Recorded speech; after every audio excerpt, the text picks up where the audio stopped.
കർത്താവിൻ്റെ പുണ്യനാമം എന്നും എന്നേക്കും വാഴ്ത്തപ്പെടുമാറാകട്ടെ. ചില ദിവസങ്ങൾക്ക് ശേഷം വീണ്ടും ദൈവവചനവുമായി നിങ്ങളുടെ മധ്യേ ഇങ്ങനെ നിൽക്കുവാൻ സ്വർഗത്തിലെ ദൈവനായ ദൈവം എന്നെ ബലപ്പെടുത്തിയത് ഓർത്ത് ഞാൻ കർത്താവിനെ സ്തുതിക്കുകയും മഹത്വപ്പെടുത്തുകയും ചെയ്യുന്നു. അല്പസമയത്തെ തിരുവചന ചിന്തയ്ക്കായി 1 കൊരിന്ത്യർ 15-ാം അധ്യായം അതിൻ്റെ 58-ാം വാക്യം വായിക്കുവാൻ താല്പര്യപ്പെടുന്നു. 1 കൊരിന്ത്യർ 15-ാം അധ്യായം 58-ാം വാക്യം.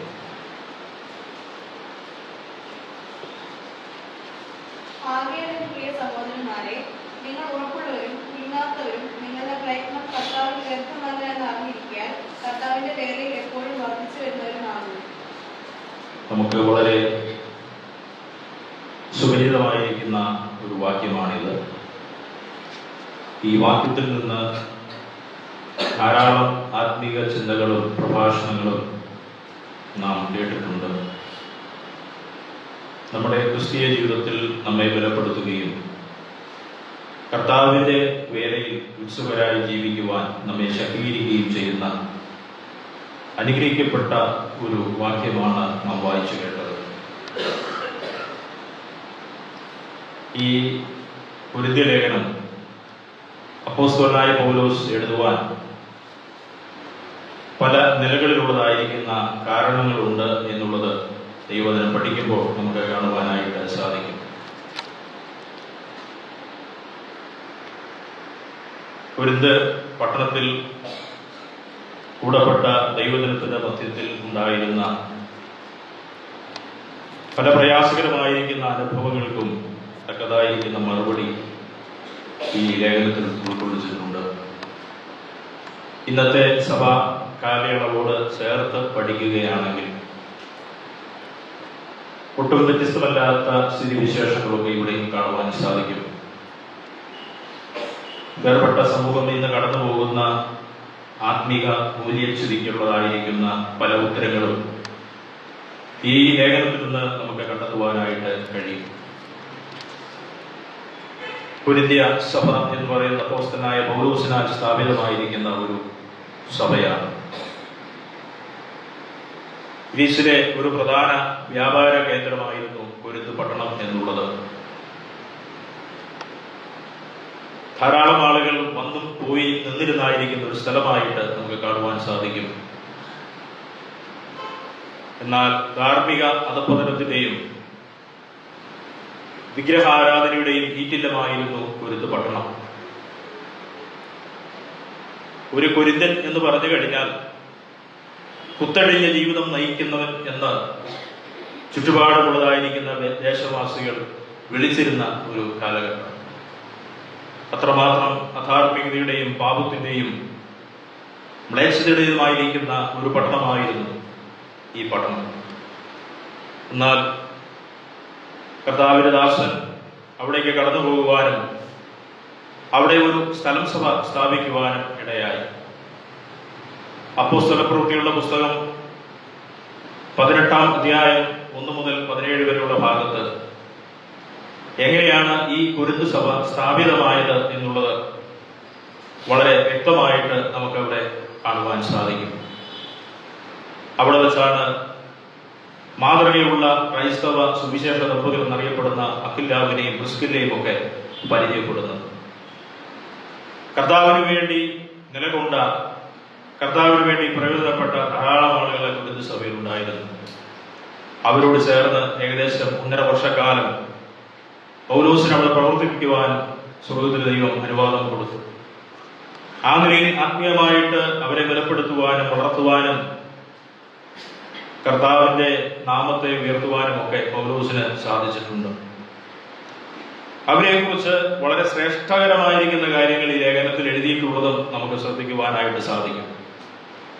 കൊരിന്ത് ലേഖനം 1-ാം അധ്യായത്തിന്റെ പ്രാരംഭ ഭാഗങ്ങളിലേക്ക് കടന്നു വരുമ്പോൾ അതിന്റെ 1-ാം അധ്യായത്തിന്റെ 5 മുതൽ 7 വരെയുള്ള വേദഭാഗങ്ങളിൽ അവരുടെ ശ്രേഷ്ഠതകൾ എന്തൊക്കെയായിരുന്നു എന്നുള്ളത് അവിടെ സവിസ്തരം പ്രതിപാദിച്ചിട്ടുണ്ട്.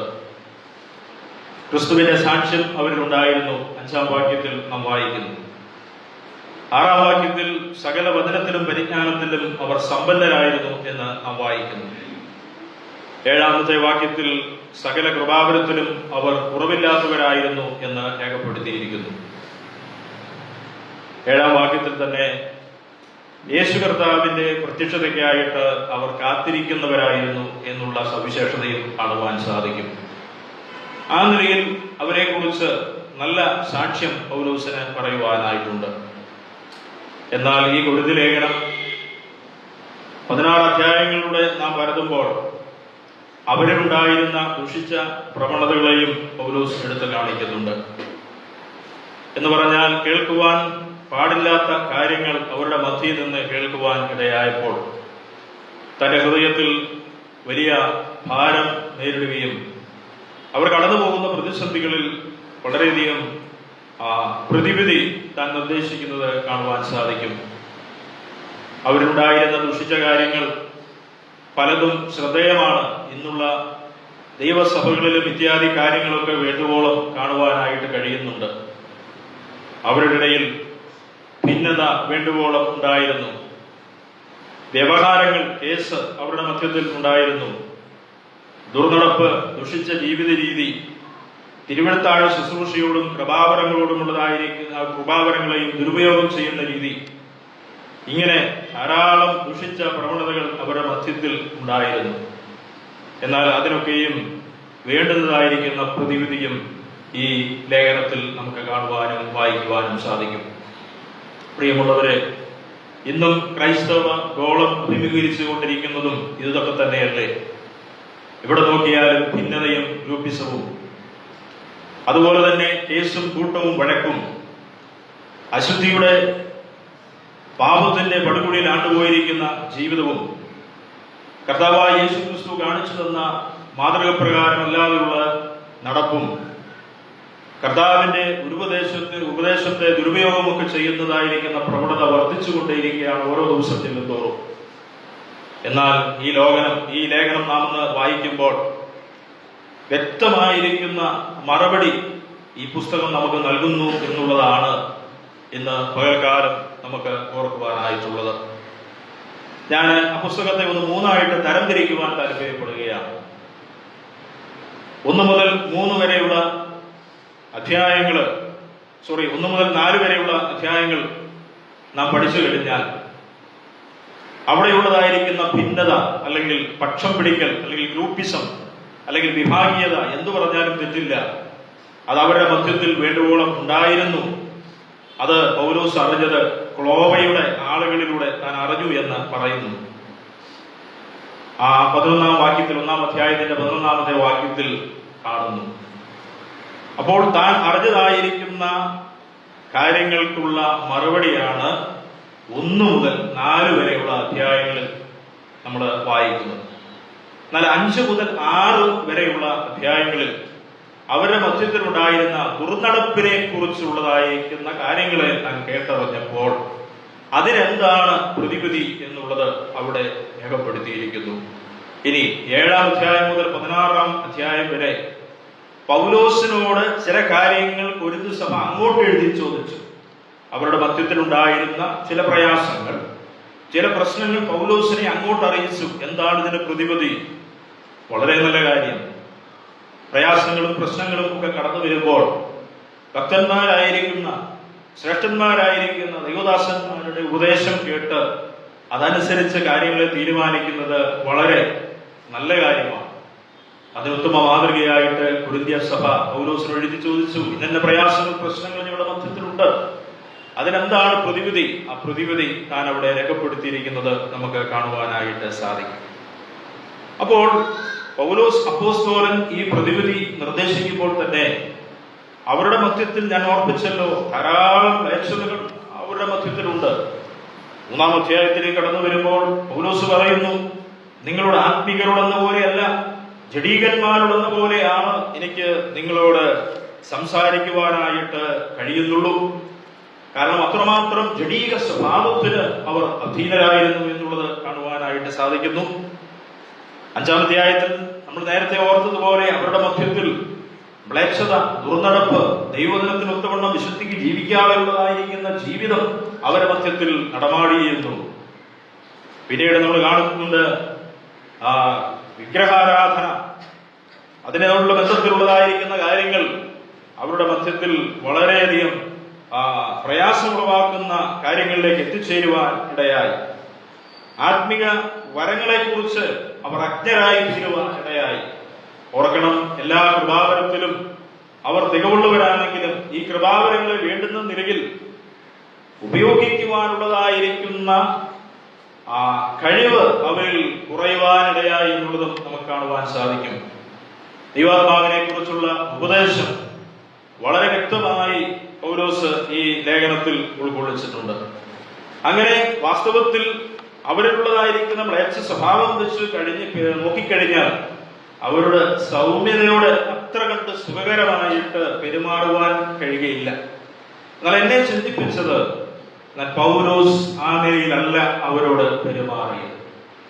സൗമ്യതയുടെ ആത്മാവിൽ, സ്നേഹത്തിന്റെ ആത്മാവിൽ കൊരിന്ത് സഭയെ തിരുത്തിക്കുറിക്കുവാനായിട്ട് പൗലോസ് വളരെയധികം ആഗ്രഹിച്ചു.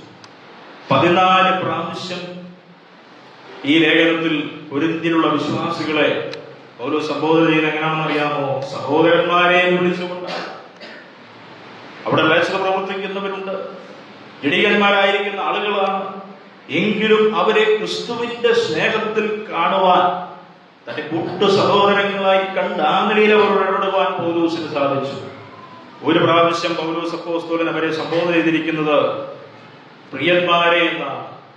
അപ്പോൾ ആ നിലയിൽ വളരെ സൗമ്യതയോടെ, ശാന്തതയോടെ, സാവധാനതയോടെ, വളരെ ഹൃദ്യമായി ഇടപെടുകയും അവരെ സംബോധന ചെയ്യുകയും ആ സംബോധനയിലൂടെ അവർക്ക് അറിയാത്ത ആത്മീക വശങ്ങളെ, താർക്കിക വിഷയങ്ങളെ വ്യക്തമായിട്ട് പരിഹരിച്ചു കൊടുക്കുവാൻ താൻ മെനക്കെട്ടു എന്നുള്ളതാണ്. ആ നിലയിൽ അവിടെയുള്ള കൊരിന്ത് വിശ്വാസികളെ ബലപ്പെടുത്തുവാനായി പൗലോസ് എഴുതിയ ഒരു വാക്യമാണ് ഇന്ന് പകലിൽ നാം വായിച്ചു കേട്ടത്. 15-ാം അധ്യായത്തിന്റെ 58-ാം വാക്യത്തിൽ അവിടെ നാം വായിച്ചത് ഇപ്രകാരമാണ്: എന്റെ പ്രിയ സഹോദരന്മാരെ, ആകയാൽ എന്റെ പ്രിയ സഹോദരന്മാരെ, നിങ്ങൾ ഉറപ്പുള്ളവരും കുലുങ്ങാത്തവരും നിങ്ങളുടെ പ്രയത്നം കർത്താവിൽ വ്യർത്ഥമല്ല എന്ന് അറിഞ്ഞിരിക്കുകയാൽ കർത്താവിന്റെ വേലയിൽ എപ്പോഴും വർദ്ധിച്ചു വരുന്നവരും ആകുന്നു. അവരെ പ്രബോധിപ്പിക്കുകയാണ്, അവരെ ശക്തീകരിക്കുകയാണ്, അവരെ ബലപ്പെടുത്തുകയാണ്. എന്താണ് ബലപ്പെടുത്തുന്നത്? നിങ്ങൾ വിശ്വാസത്തിൽ ഉറച്ചു നിൽക്കണം, നിങ്ങൾ കുലുങ്ങാത്തവരായി നിൽക്കണം. പാറമേൽ അടിസ്ഥാനമിട്ട് വീടുപെടുന്ന മനുഷ്യനെ പോലെ ദൃഢതയുള്ളവരായി നിങ്ങൾ തീരണം. പ്രതിസന്ധികളും പ്രയാസങ്ങളും ദുർനടപ്പും അശുദ്ധിയും അധാർമികതയും നിങ്ങളുടെ മധ്യയിൽ നിന്ന് നീക്കിക്കളഞ്ഞ് നിങ്ങൾ വിശ്വാസത്തിൽ തികവുള്ളവരായി തീരണം. രണ്ടാമത് താൻ പറയുന്നു, നിങ്ങൾ ചെയ്യുന്നതൊന്നും കർത്താവിൽ വ്യർത്ഥം അല്ല, നിങ്ങളുടെ അധ്വാനമൊന്നും കർത്താവിൽ വ്യർത്ഥമല്ല. അതുകൊണ്ട് നിങ്ങൾ കർത്താവിന്റെ വേലയിൽ എല്ലായ്പ്പോഴും വർദ്ധിച്ച് വരണം. പക്ഷെ ഈ വാക്യത്തിന്റെ പ്രാരംഭം ഇങ്ങനെയാണ്: ആകയാൽ എന്ന് പറഞ്ഞുകൊണ്ടാണ് തുടങ്ങുന്നത്, അല്ലെങ്കിൽ അതുകൊണ്ട് എന്ന് പറഞ്ഞുകൊണ്ടാണ് തുടങ്ങുന്നത്. എന്തുകൊണ്ട് നിങ്ങൾ ഉറച്ചു നിൽക്കണം? എന്തുകൊണ്ട് നിങ്ങൾ കുലുങ്ങാത്തവരായി നിൽക്കണം? നിങ്ങൾ എന്തുകൊണ്ട് കർത്താവിന്റെ വേലയിൽ വർദ്ധിച്ചു വരണം? അതിനുള്ള ഉത്തരമാണ് ഇന്ന് പകൽ ചിന്തിപ്പാനായിട്ട് നമ്മുടെ മുൻപാകെയുള്ള സമയപരിധിയിൽ ആഗ്രഹിക്കുന്നത്. അതിന് മറ്റ് അധ്യായങ്ങളിലേക്കൊന്നും പോകുന്നില്ല. ഈ പുസ്തകം ഞാൻ ഈ ദിവസങ്ങളിൽ വായിക്കുകയും ചിന്തിക്കുകയും പഠിക്കുകയും ഒക്കെ ചെയ്തപ്പോൾ ധാരാളം വസ്തുതകൾ അതിന്റെ പിൻപിൽ മറഞ്ഞിരിപ്പുണ്ട്. ഈ നിലയിൽ പ്രചോദിപ്പിക്കുന്ന വാക്കുകളെ പൗലോസിനെ കൊണ്ട് പറയിപ്പിക്കുവാൻ കാരണമായി തീർന്ന ധാരാളം കാര്യങ്ങളുണ്ടെങ്കിലും ഞാൻ ഈ 15-ാം അധ്യായത്തിൽ മാത്രമുള്ള വസ്തുതകളെ നിങ്ങളുടെ മുൻപാകെ ഒന്ന് അവതരിപ്പിച്ച് ഇരിക്കുവാൻ തക്കവണ്ണം കർത്താവിൽ ശരണപ്പെടുന്നു. പ്രിയമുള്ളവരെ, ഒന്നാമത്തെ കാര്യം, നിങ്ങൾ ഉറച്ചവരും കുലുങ്ങാത്തവരുമായി നിൽക്കുവാനായി 15-ാം അധ്യായത്തിൽ പറഞ്ഞിരിക്കുന്ന ഒന്നാമത്തെ കാര്യം എന്നുള്ളത് ആ അധ്യായത്തിന്റെ 1 മുതൽ 2 വരെയുള്ള വേദവാക്യങ്ങളാണ്. ഞാൻ അതിനെ ഇങ്ങനെ ഒന്ന് സാംശീകരിച്ച് പറയുവാൻ താല്പര്യപ്പെടുകയാണ്. ഞാൻ തന്നെ ആ ഭാഗം ഒന്ന് വായിക്കാം. പ്രാരംഭത്തിൽ: സഹോദരന്മാരെ, ഞാൻ നിങ്ങളോട് സുവിശേഷിച്ചതും നിങ്ങൾക്ക് ലഭിച്ചതും നിങ്ങൾ നിൽക്കുന്നതും നിങ്ങൾ വിശ്വസിച്ചതും വൃഥാവെന്ന വിധിയിൽ നിങ്ങൾ രക്ഷിക്കപ്പെടുന്നതുമായ സുവിശേഷം നിങ്ങൾ പിടിച്ചുകൊണ്ടാൽ ഞാൻ ഇന്നവിധം നിങ്ങളോട് സുവിശേഷീകരിച്ചിരിക്കുന്നു എന്ന് നിങ്ങളെ ഓർമ്മിക്കുന്നു. സുവിശേഷത്തിന്റെ അന്തസത്ത അല്ലെങ്കിൽ സുവിശേഷത്തിന്റെ കാതൽ എന്താണെന്ന് നിങ്ങൾ ഓർത്തിരിക്കണം എന്നുള്ളതാണ് പൗലോസ് അപ്പോസ്തലൻ ആ ഭാഗത്ത് അവരോട് പറയുന്നത്. പ്രിയമുള്ളവരെ, പൗലോസ് അപ്പോസ്തലൻ അവിടെ കടന്നുപോയി, അവരെ സുവിശേഷത്താൽ നേടി എന്നുള്ളത് വാസ്തവമാണ്. അപ്പോൾ പൗലോസ് പറയുന്ന കാര്യം, ഞാൻ എന്താണ് നിങ്ങളോട് സുവിശേഷിച്ചത് അഥവാ പ്രസംഗിച്ചത്, ആ സുവിശേഷ നിമിത്തം നിങ്ങൾക്ക് എന്താണ് ലഭിച്ചത്, നിങ്ങൾ ഇപ്പോൾ ആ സുവിശേഷ പ്രകാരം നിങ്ങൾ വിശ്വാസത്തിൽ നിൽക്കുന്നവരാണ്. മറ്റൊന്ന്, ആ സുവിശേഷത്താൽ നിങ്ങൾ എന്താണ് വിശ്വസിച്ചത്, പിന്നീട് ഈ വിശ്വസിച്ച കാര്യങ്ങൾ ഒന്നും വൃഥാവല്ല എന്നുള്ള ചിന്തയും ബോധവും നിങ്ങൾക്കുണ്ടെങ്കിൽ നിങ്ങളുടെ രക്ഷയ്ക്ക് നിദാനമായി തീർന്ന ഈ സുവിശേഷത്തെ നിങ്ങൾ മുറുകെ പിടിച്ചുകൊള്ളണം എന്ന് ഞാൻ നിങ്ങളോട് സുവിശേഷീകരിച്ചു. അത് നിങ്ങൾ എന്ത് ചെയ്യണം? അതൊന്നും കൂടെ നിങ്ങളെ ഓർപ്പിക്കുകയാണ്, അത് ഓർത്തിരിക്കണം. പ്രിയമുള്ളവരെ, ഇത് നാം ഓർത്തിരിക്കേണ്ടുന്ന ഒരു വസ്തുതയാണ്. ഇന്ന് പകലിൽ കർത്താവിന്റെ സന്നിധിയിലേക്ക് കടന്നു വന്നിരിക്കുന്ന നാം ഈ ഒരുമിച്ച് കൂടി കർത്താവിന്റെ മക്കളായി ദൈവത്തെ ആരാധിക്കുവാൻ കാരണമായി തീർന്ന സംഗതി എന്നുള്ളത് ഈ സുവിശേഷമാണ്. ആ സുവിശേഷ മുഖാന്തരം നാം നിൽക്കുന്നു. ആ സുവിശേഷ മുഖാന്തരം നാം രക്ഷിക്കപ്പെട്ടു. ആ സുവിശേഷ മുഖാന്തരം നാം ഇന്ന് ശ്രേഷ്ഠതയുള്ളവരായി തീർന്നു. എന്താണ് സുവിശേഷം? സുവിശേഷത്തിന്റെ അന്തസത്ത എന്താണ്? നമുക്കറിയാം, സുവിശേഷം എന്നുള്ളതിന് നമ്മളൊരു നിർവചനമൊക്കെ കൊടുക്കാറുണ്ട്. എന്താ മോനെ സുവിശേഷത്തിന്റെ നിർവചനം? റൈച്ചസ് മോനെ, എന്താണ് സുവിശേഷത്തിന്റെ നിർവചനം? അറിയാമോ? സുവിശേഷം എന്നുള്ളതിന് നമ്മൾ ക്യാപ്സ്യൂൾ രൂപത്തിൽ പറയുന്ന ഒരു നിർവചനമുണ്ട്. എന്താണ്?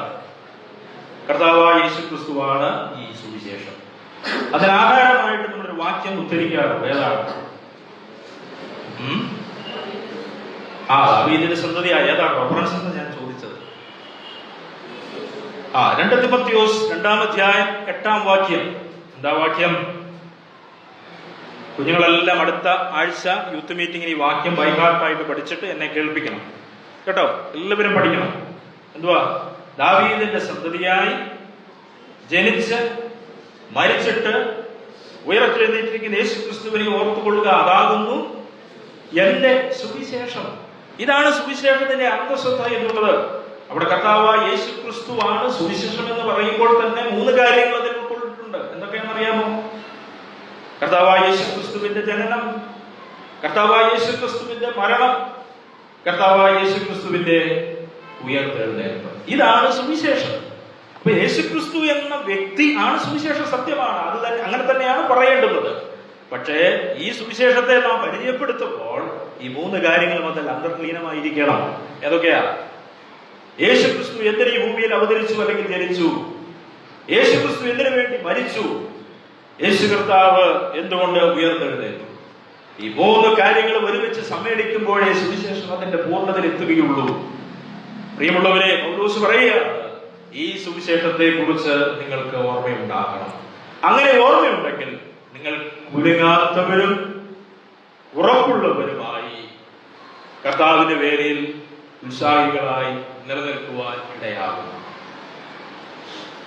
അപ്പോൾ സുവിശേഷം എന്നുള്ളതിന്റെ അന്തസത്ത തിമോഥെയോസിനെ നമ്മൾ കണ്ടു. ഇനി ആ കാര്യത്തെ ഒന്ന് വിശദീകരിക്കുന്ന ഭാഗമാണ് 7 വാക്യങ്ങൾ, 3 മുതൽ 7 വരെയുള്ള വാക്യങ്ങൾ. ഈ അധ്യായത്തിലെ 15-ാം അധ്യായത്തിലെ 3 മുതൽ 7 വരെയുള്ള വാക്യങ്ങൾ ഇപ്പോൾ നമ്മൾ ചിന്തിച്ചതിന്റെ ഒരു വിശദ രൂപമാണ്. എങ്ങനെയാണ്? എന്താ? ക്രിസ്തു നമ്മുടെ പാപങ്ങൾക്ക് വേണ്ടി തിരുവചന പ്രകാരം മരിച്ചു, അടക്കപ്പെട്ടു, തിരുവചന പ്രകാരം 3-ാം നാൾ ഉയർത്തെഴുന്നേറ്റു, കേഫാവിന് പിന്നെ 12 പേർക്കും പ്രത്യക്ഷനായി എന്നിങ്ങനെ ഞാൻ ഗ്രഹിച്ചത് തന്നെ നിങ്ങൾക്ക് ആദ്യമായി ഏൽപ്പിച്ചു തന്നുവല്ലോ. പൗലോസ് പറയാ, ഞാൻ പ്രാരംഭമായി തുടക്കം അവിടെയാണ്. അല്ലയോ കൊരിന്ത് സഭയെ, നിങ്ങളുടെ തുടക്കം ഇവിടെയാണ്. ഞാൻ നിങ്ങൾക്ക് പ്രാരംഭമായി ഏൽപ്പിച്ചു തന്നത് ഇതാണ്. എന്താണ്?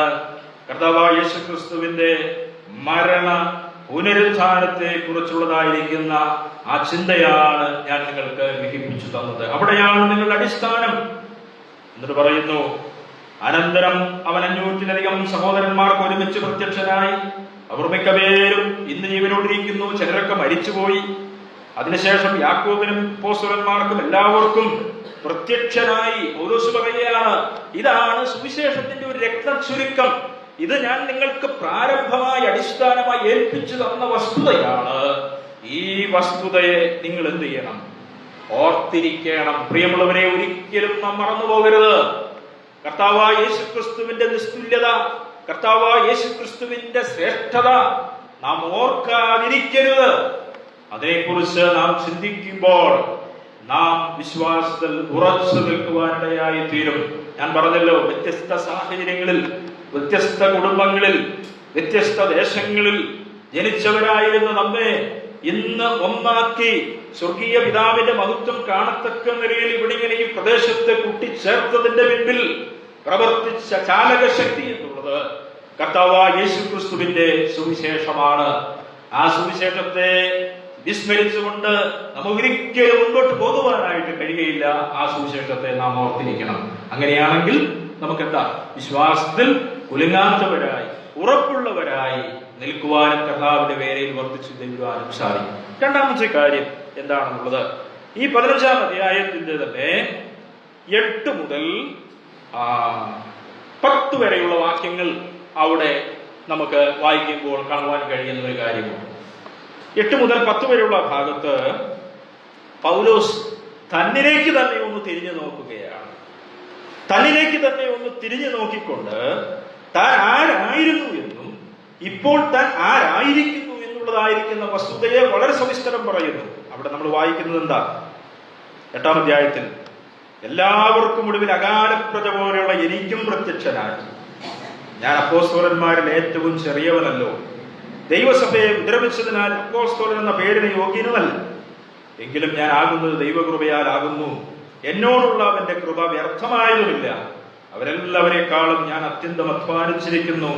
എന്നാൽ അടുത്ത വാക്ക്, ഞാനല്ല എന്നെന്താ പറയുന്നത്? എന്നോട് കൂടെയുള്ള ആ ദൈവ കൃപയാണ്. എന്നോട് കൂടെയുള്ള ദൈവകൃപയാണ് തന്നിലേക്ക് തന്നെ ഒരു തിരിഞ്ഞുനോട്ടം നൽകുകയാണ്. പ്രിയമുള്ളവരെ, വിശ്വാസത്തിൽ ഉറപ്പുള്ളവരായി, കുലുങ്ങാത്തവരായി കർത്താവിന്റെ വേലയിൽ വർദ്ധിച്ചു വരുവാൻ വേണ്ടുന്ന രണ്ടാമത്തെ കാര്യം എന്നുള്ളത്, നാം ആയിരിക്കുന്നത് ദൈവകൃപയാലാണെന്നുള്ളതായിരിക്കുന്ന ഓർമ്മ നമ്മിൽ ഉണ്ടായിരിക്കണം. ഞാൻ ഈ ഭാഗം വായിച്ചപ്പോൾ അല്പസമയം ഇരുന്ന് ചിന്തിച്ചു പോയി. ഈ മനുഷ്യൻ ആരാണ്? ദൈവമേ, ശ്രേഷ്ഠനായിരിക്കുന്ന ഒരു അപ്പോസ്തലൻ, 14 ലേഖനങ്ങൾ തന്നാൽ എഴുതപ്പെട്ടു എന്ന് പറയുന്നു. ദൈവസഭയ്ക്ക് വേണ്ടുന്ന മാർമികമായിരിക്കുന്ന അടിസ്ഥാനങ്ങൾ, ഉപദേശങ്ങൾ എല്ലാം ദൈവം വെളിപ്പെടുത്തി കൊടുത്ത ഒരു മനുഷ്യൻ, വെളിപ്പാടുകളുടെ ആധിക്യം പൂണ്ട ഒരു മനുഷ്യൻ, കർത്താവിൽ നിന്ന് പ്രാപിച്ച മനുഷ്യൻ, കർത്താവിൽ നിന്ന് പ്രാപിച്ച് ദൈവസഭയ്ക്ക് ഏൽപ്പിച്ചു കൊടുത്ത മനുഷ്യൻ. ആ മനുഷ്യൻ പറയുക, ഞാനല്ല, ഞാനൊന്നുമല്ല, എന്നിൽ വ്യാപരിക്കുന്ന ദൈവകൃപയാണ് ഇതിന് കാരണമായി തീർന്നത്. ഞാനിതിന് യോഗ്യനല്ല. ഞാൻ പറയുന്നത് എന്താ? അപ്പോസ്തലന്മാരിൽ താൻ ആരാണെന്ന് പറയുന്നത്? ഇത്രയും വലിയ ശ്രേഷ്ഠനായിരിക്കുന്ന വ്യക്തി പറയുകയാണ്, ഞാൻ ആരാ? ഞാൻ ഏറ്റവും ചെറിയവനെന്നല്ല പറഞ്ഞിരിക്കുന്നത്, ഏറ്റവും ചെറിയവൻ. തന്റെ താഴ്മയുടെ, വിനയത്തിന്റെ, എളിമയുടെ മനോഭാവമാണ് നമുക്കിവിടെ കാണുവാനായിട്ട് സാധിക്കുന്നത്. എന്ന് മാത്രമല്ല, തന്റെ കഴിഞ്ഞ നാളുകളിൽ രക്ഷിക്കപ്പെടുന്നതിന് മുൻപുള്ള അനുഭവം അവിടെ പറയുന്നുണ്ട്. എന്താ പറയുന്നത്? ഞാൻ ദൈവസഭയെ ദ്രവിച്ച മനുഷ്യനാണ്. ദൈവസഭയെ മുടിച്ച് ഇല്ലാതാക്കുവാൻ പരിശ്രമിച്ച ഒരു വ്യക്തിയാണ്. അതുകൊണ്ട് ആ പേര് പോലും, ആ നിലയിലൊരു സംബോധന പോലും കേൾക്കുവാൻ യോഗ്യതയുള്ള ഒരു വ്യക്തിയല്ല ഞാൻ. എന്ന പേര് ഞാൻ യോഗ്യനല്ല. എന്നാ പൗലോസ് പറയാ, ഞാനാകുന്നു എങ്കിൽ അതെങ്ങനെയാണ്? ദൈവകൃപയാണ്. പ്രിയമുള്ളവരെ, നാം ഒരു തിരിഞ്ഞു നോട്ടം നമ്മുടെ ജീവിതത്തിൽ ആവശ്യമാണ്. നാം എല്ലായ്പ്പോഴും തിരിഞ്ഞു നോക്കണം. അനുദിനം നാം ചിന്തിക്കേണ്ട ഒരു വസ്തുതയാണ്. ദൈവസന്നിധിക്ക് കടന്നു വരുമ്പോൾ, നമ്മൾ ഇന്ന് ആരാധിക്കുവാനായിട്ട് കടന്നു വരുന്ന ഈ കർത്തൃ ദിവസത്തിൽ മാത്രമല്ല, എല്ലായ്പ്പോഴും നാം ഓർക്കണം, നാം ആരായിരുന്നു എന്നുള്ളൊരു ഓർമ്മ നമ്മെ ഭരിക്കുവാനിടയായിരിക്കണം. വന്ന വഴികളെ നാം മറന്നു പോകരുത്. പണ്ടൊരു പഴമൊഴിയുണ്ട്, തലമറന്ന് നാം എണ്ണ തേക്കരുത്. പ്രിയമുള്ളവരെ, ഒരിക്കലും നാം വന്നതായിരിക്കുന്ന വഴികളെ വിസ്മരിച്ചുകൂടാ. നാം ഇന്ന് കർത്തൃസന്നിധിയിലേക്ക് കടന്നു വന്നിരിക്കുന്നുവെങ്കിൽ, ഒരു പാട്ടിന്റെയെങ്കിലും ഒരു ശീലം നാം പാടുന്നുവെങ്കിൽ, ആരാധനയ്ക്ക് ഒരു വാക്ക് എഴുന്നേറ്റ് സ്തോത്രം ചെയ്യുന്നുവെങ്കിൽ, ഒരു വാക്യം പ്രബോധനമായിട്ട് പറയുന്നുവെങ്കിൽ, ദൈവവചനം ശുശ്രൂഷിക്കുന്നുവെങ്കിൽ, കർത്താവിന്റെ വിവിധമായുള്ള ശുശ്രൂഷകളും ചുമതലകളും ഉത്തരവാദിത്വങ്ങളും നിർവഹിക്കുന്നുവെങ്കിൽ, ദൈവത്തോട് നാം പറയണം. ദിവസത്തിൽ കടന്നു വരുമ്പോൾ കണ്ണുനീരോടുകൂടെ നാം പറയണം, കർത്താവേ, ഞാൻ ഒന്നുമില്ലാത്തവനാണ്, എനിക്കിതിനൊരു യോഗ്യതയുള്ളവനല്ല ഞാൻ.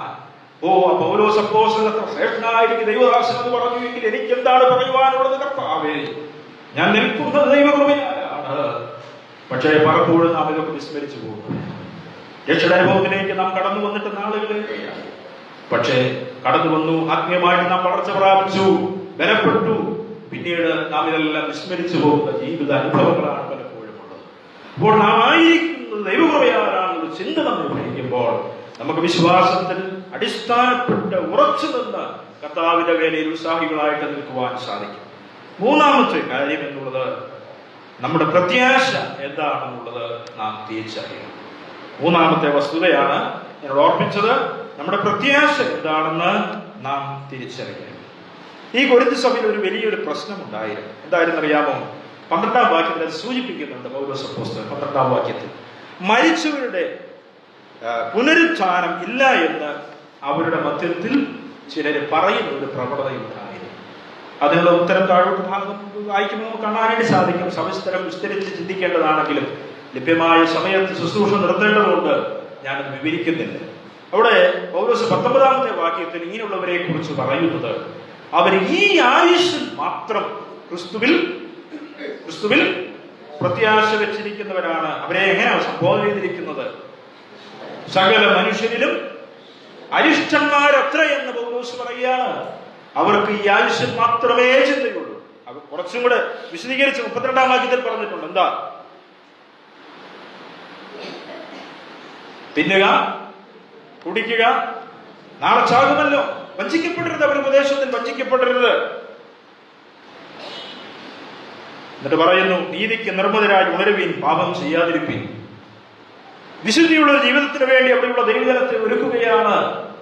അപ്പോൾ കേവലം ഈ ആയുഷ്യം മാത്രം പ്രത്യാശ വെച്ചിരിക്കുന്ന ഒരു കൂട്ടം ആളുകളെ നമുക്ക് അവിടെ കാണുവാനായിട്ട് സാധിക്കും. പ്രിയമുള്ളവരെ, ഇന്ന് പലരും ഇങ്ങനെയാ ക്രിസ്തുവിനെ പിൻഗമിക്കുന്നത്. എങ്ങനെ? ഈ ആയുഷ്യം മാത്രം ഈ ക്രിസ്തുവിനെ മതി. ഇന്ന് വിശ്വാസികൾ ഏറെക്കുറെ അങ്ങനെയായി അതപ്പതിച്ചിരിക്കുക.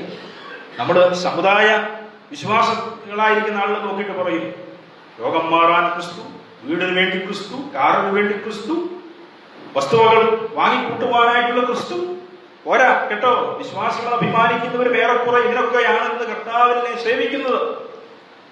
രോഗം വരുന്ന അവസ്ഥയിലും കഷ്ടദിന മധ്യത്തിലും പ്രയാസത്തിന്റെ മധ്യത്തിലും ഞെരുക്കത്തിന്റെയും ബുദ്ധിമുട്ടിന്റെയും മധ്യത്തിൽ കർത്താവിനെ മതി.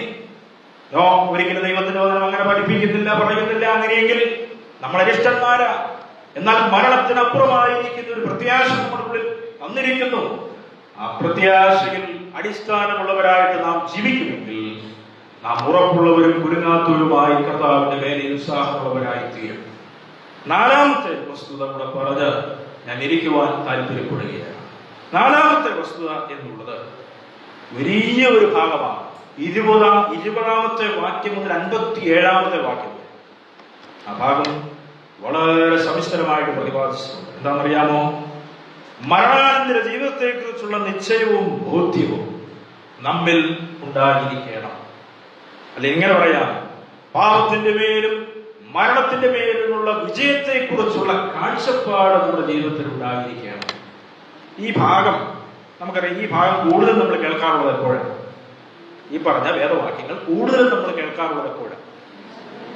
ശവമറ്റത്തിന്റെ മുൻപിലിരുന്ന് വായിക്കുന്നത് കേൾക്കാറുണ്ട്, പ്രഭാഷണങ്ങൾ നടത്തുന്ന കേൾക്കാറുണ്ട്, സെമിട്രിക്കുള്ളിൽ നമ്മൾ കേൾക്കാറുണ്ട്. ഈ വേദഭാഗങ്ങളൊക്കെ നമ്മൾ കേൾക്കാറുണ്ട്. ഇങ്ങനെ ചില വാക്യങ്ങൾ നമ്മൾ റിസർവ് ചെയ്ത് വെച്ചിട്ടുണ്ട്. ഞാനതിന് ഒരിക്കലും എതിരല്ല. റിസർവ് ചെയ്തിരുന്ന വാക്യങ്ങളൊക്കെ സമയത്തിന് തക്കത്തിൽ നാം ഉപയോഗിക്കണം. അത് ഉപയോഗിക്കാനാണ് കർത്താവ്. രക്ഷയ്ക്ക് വേണ്ടി മാത്രം ചില വാക്യങ്ങൾ നമ്മൾ ആ സമയത്തിന് വേണ്ടി മാത്രം റിസർവ് വെച്ചിട്ടുണ്ട്. സ്നാനത്തിന്റെ സമയത്തിന് വേണ്ടി മാത്രം റിസർവ് വെച്ചിട്ടുണ്ട്, അല്ലേ? മരണസമയത്തേക്ക് മാത്രം നാം റിസർവ് ചെയ്ത് വെച്ചിട്ടുണ്ട്.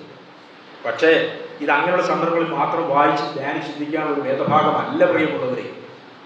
രക്ഷിക്കപ്പെട്ടു, അതുകൊണ്ട് ഈ രക്ഷയുടെ പോഷൻ വിട്ടുകളയല്ല. രക്ഷിക്കപ്പെട്ട ഒരു ദൈവവൈദ്യർ അനുദിനം രക്ഷയെക്കുറിച്ച് ഓർത്തിരിക്കണം. അതുപോലെ തന്നെ സ്നാനത്തെക്കുറിച്ചും കർത്താവിന്റെ തിരുമേശയെക്കുറിച്ചും കർത്താവിന്റെ വിടുവിനെ-കുറിച്ചും മരിച്ചവർക്ക് എന്ത് സംഭവിക്കും, മരിച്ചവരുടെ പുനരുത്ഥാനം എന്താണെന്നുള്ളതൊക്കെയും നമ്മുടെ അനുദിന ക്രിസ്തീയ ജീവിതത്തിൽ റിസർവ് ചെയ്ത് വെച്ചിട്ട് എന്ത് ചെയ്യണം? നമ്മൾ അനുദിനം ചിന്തിക്കുവാൻ പര്യാപ്തമായിരിക്കുന്ന വാക്യങ്ങളാണ് ഇവിടെ തന്നിരിക്കുന്നത്. അപ്പോൾ ഈ ഭാഗത്ത് ചില കാര്യങ്ങൾ ശ്രദ്ധേയമായിട്ടുണ്ട്. എങ്ങനെ മനുഷ്യൻ മൂലം മരണമുണ്ടായി, മനുഷ്യൻ മൂലം എങ്ങനെ പുനരുത്ഥാനം ഉണ്ടായി. പുനരുത്ഥാനത്തിന്റെ ആദ്യ ഫലം കർത്താവായിരിക്കുന്ന യേശു ക്രിസ്തുവാകുന്നു. മറ്റൊന്ന്, മരിച്ചവർക്ക് എന്ത് സംഭവിക്കും, അഥവാ ഈ ജഡീക ശരീരം മരണത്തിന് ശേഷം എന്ത് സംഭവിക്കും എന്നുള്ളതിന് വ്യക്തമായിരിക്കുന്ന ഉത്തരം ഈ കൊരിന്ത്യലേഖനം 15-ാം അധ്യായമാണ് നമുക്ക് നൽകുന്നത്. അവിടെയാണ് പൗലോസ് പറയുന്നത്, ഈ പ്രാകൃത ശരീരം മാറും, ഇത് ദ്രവത്വമുള്ള ശരീരമാണ്, അദ്രവത്വത്തിൽ നാം ഉയർക്കപ്പെടും. പ്രാകൃതമായിരിക്കുന്ന ശരീരം മാറി ആത്മിക ശരീരം നാം പോകും. ഇങ്ങനെ ഇത്യാദി മണ്ണുകൊണ്ടുള്ളതിനെ മാറ്റിക്കളഞ്ഞ ദൈവം സ്വർഗീയമായതിനെ നമുക്ക് നൽകും.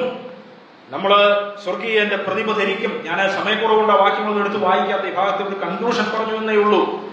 ഇത്യാദി കാര്യങ്ങൾ, അതായത് ഒരു വ്യക്തി മരിച്ചതിന് ശേഷം ആ വ്യക്തിക്ക് എന്താണ് സംഭവിക്കുന്നത് എന്നുള്ളത് സവിസ്തരമായിട്ട് ഈ ഭാഗത്ത് പ്രതിപാദിച്ചിട്ടുണ്ട്. അപ്പോൾ നേരത്തെ ഞാൻ ഓർപ്പിച്ചു, നമ്മുടെ ഉള്ള പ്രത്യാശ വർദ്ധിച്ചു വരുമ്പോൾ നമുക്ക് കർത്താവിനുള്ള വിശ്വാസത്തിൽ ഉറച്ചു നിൽക്കുവാനായിട്ട് സാധിക്കും.